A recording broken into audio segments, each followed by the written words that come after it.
सर्वांचं श्रद्धास्थान गुरुवर्य बाबाजी आणि सर्व पिसोडे पाटील परिवाराच्या दुःखामध्ये सहभागी होण्यासाठी खरं तर राज्यभरातून आलेले थोर संत महंत यांचं प्रथमतः आपल्या तालुक्यातील तमाम जनतेच्या वतीनं भाविक भक्तांच्या वतीनं खूप खूप आभार मानतो। आम्हा सर्वांचं मन भरून आलेलं आहे। खरं तर मातोश्री या ठिकाणी गेल्या 5-7 वर्षापासून वास्तव्यास होते।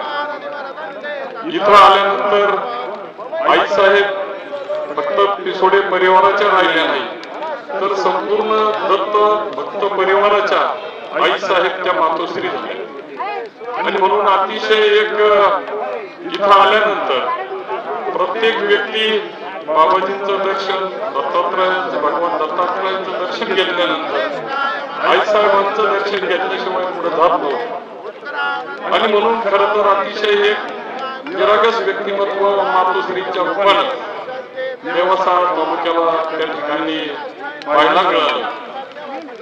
खरं तर संत श्रेष्ठ ज्ञानेश्वर महाराजांच्या पदस्पर्शाने पुनीत झालेल्या भूमीला आईसाहेबांनी निश्चितपणानं बाबाजींसारखं एक रत्न दिला। संपूर्ण राज्याचं एक श्रद्धेचं स्थान या ठिकाणी आईसाहेबांनी दिलं आणि म्हणून आम्ही सर्व देवास्कर निश्चितपणानं भाग्यवान आहोत। खरं तर वयाच्या 99व्या वर्षी आईसाहेबांचं एक 3-4 दिवस रात झाला आणि त्यांनी आपला देह ठेवला। परंतु या भूलोकावरती आल्यानंतर प्रत्येकाला आपला देह सोडून जावं लागतं आणि म्हणून आईसाहेब जात असताना खरं तर एक चांगला परिवार आणि आदरणीय बाबाजींच्या रूपानं एक रत्न आपल्याला दिलेला आणि म्हणून मी या ठिकाणी या दत्त मंदिर भक्त परिवाराच्या दुःखामध्ये सहभागी होण्यासाठी आलेले सर्व श्रेष्ठ ज्येष्ठ वंदनीय संत महंतांचं या ठिकाणी आभार मानतो। आपण या दुःखामध्ये सहभागी झाला।